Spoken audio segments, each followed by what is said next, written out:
사랑하는 시흥동산교회 성도 여러분, 좋은 아침입니다.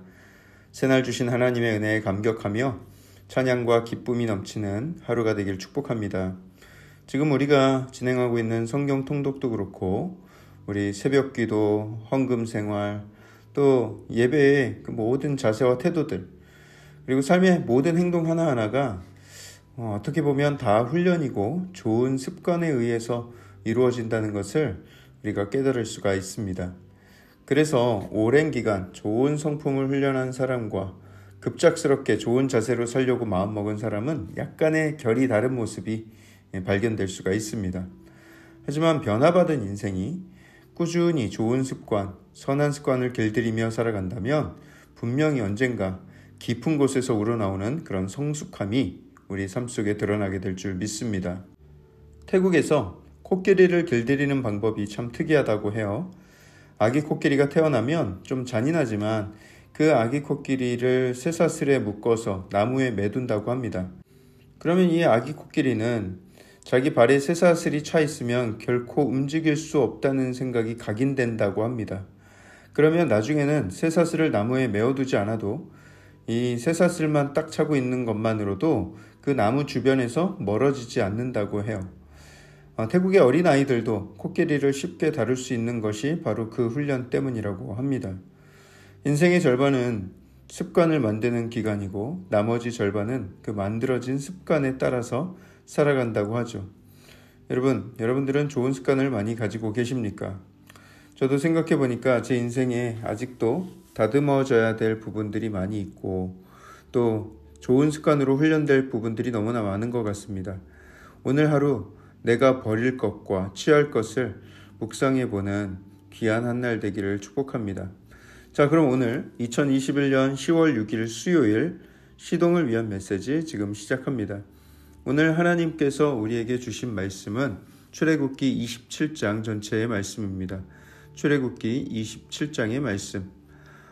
구약 제사의 가장 기초는 희생제물을 칼로 죽이고 그것을 각을 떠서 불태워버리는 번제와 화목제의 제사였습니다. 오늘 본문 1절에서 8절까지는 그 제사를 위한 제단이 어떻게 만들어져야 하는지에 대한 규례를 말씀하고 계십니다. 우리는 하나님 앞에서 자신의 자아를 죽여 스스로 겸비하지 않고선 결코 살아있는 참된 예배를 드릴 수 없다는 사실을 이 말씀을 통해 깨닫습니다. 물론 사람이 직접 죽는 것은 아니고요. 어린 양이나 염소 같은 제물이 바쳐지게 되지만 사실 그 죽음은 죄를 지은 당사자인 그 백성들이 당해야 될 죽음이었습니다. 다만 그 백성들은 하나님의 긍휼로 선택을 받아서 그 제사법을 통해서 하나님이 죄를 용서해 주신다 하는 것이죠.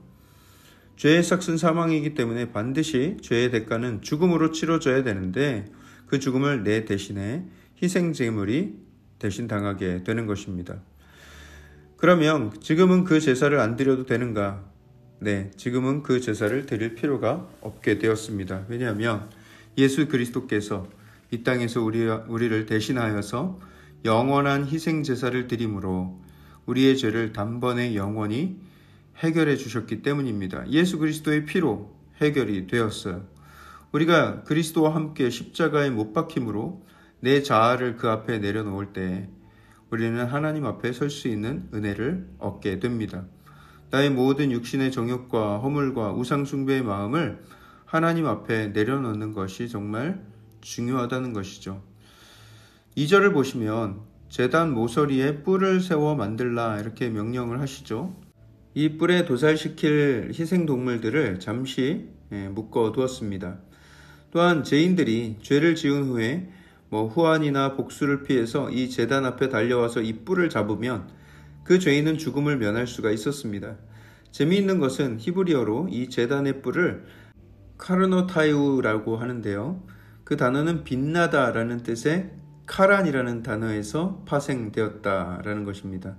얼핏 생각하면 제단의 뿔과 빛나다라는 단어가 무슨 상관이 있는가 이렇게 생각을 할 수가 있지만 죄인들이 목숨을 부지할 수 있는 구원을 가져다주는 은혜의 처소였고요. 빛나고 영화로운 처소였다는 것을 보여줍니다. 이 제단의 뿔을 붙잡을 때에 구원을 얻을 수 있다. 이 빛의 장소였다는 거죠.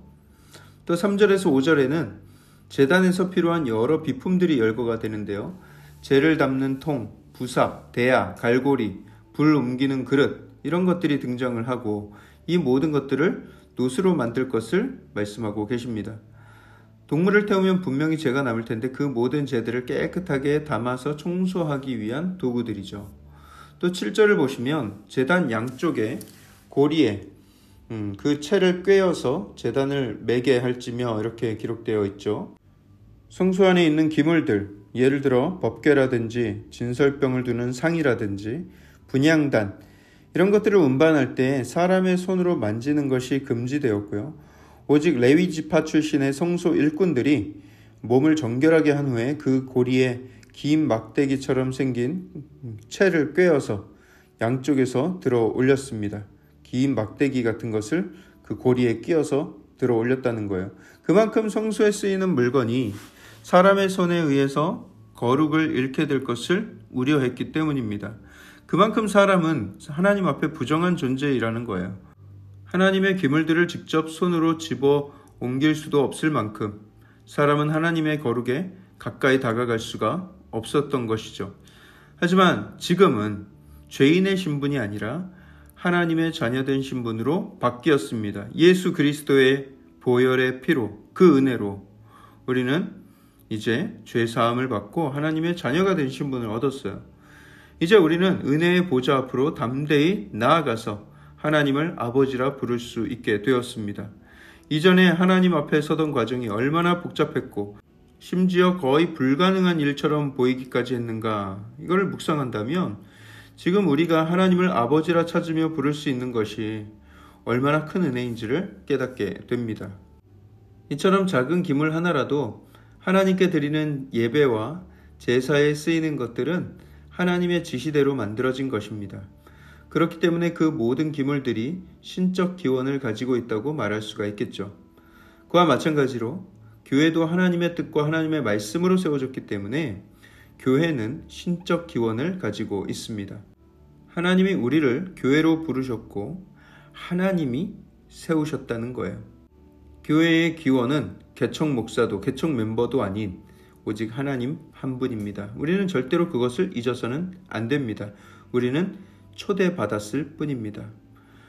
앞으로 그럴 일이 없어야 하겠지만 혹시 제가 나중에라도 판단력이 흐려져서 마치 제가 교회를 세운 것 같이 말하거나 주장을 하거든 꼭 초심을 기억하시라고, 정신 차리시라고 말씀을 옆에서 해주세요. 사람이 교회의 주인이 되려는 순간부터 교회는 타락하게 됩니다. 또 성막의 외곽에는 울타리를 쳐서 함부로 짐승이나 외부인이 들어올 수 없게 막아야 했었는데 오직 동쪽 벽에만 출입구를 두어서 사람이 드나들 수 있게 만들었습니다. 나머지 벽들에는 높은 나무 기둥을 세우고 길게 포장을 둘러쳐서 외부의 침입을 막았습니다. 마치 최초의 인류였던 아담과 하와가 에덴 동산에서 쫓겨났을 때에는 동산 사방에 그룹들, 천사들을 세우시고 또 두루 도는 불칼을 두셔서 출입을 완전히 차단하셨듯이 하나님의 성소도 함부로 들어올 수 없도록 크게 울타리를 치신 것입니다.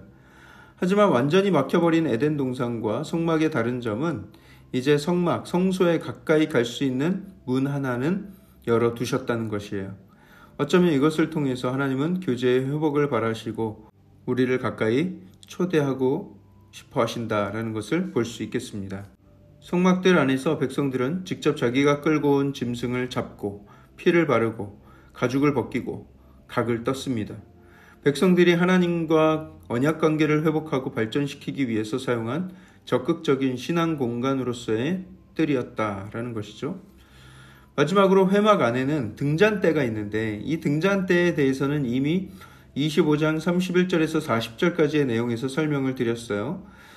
여기서는 그 등잔대를 어떻게 사용해야 되는지를 설명하고 있는데 불순물이 완전히 제거된 순도 100%의 버진 올리브유를 사용해야 되고요. 그리고 그 등잔의 불은 해가 진 뒤부터 아침까지 계속해서 켜놓아야 했습니다. 그 불이 꺼지지 않게 유지했어야 하는 것이죠.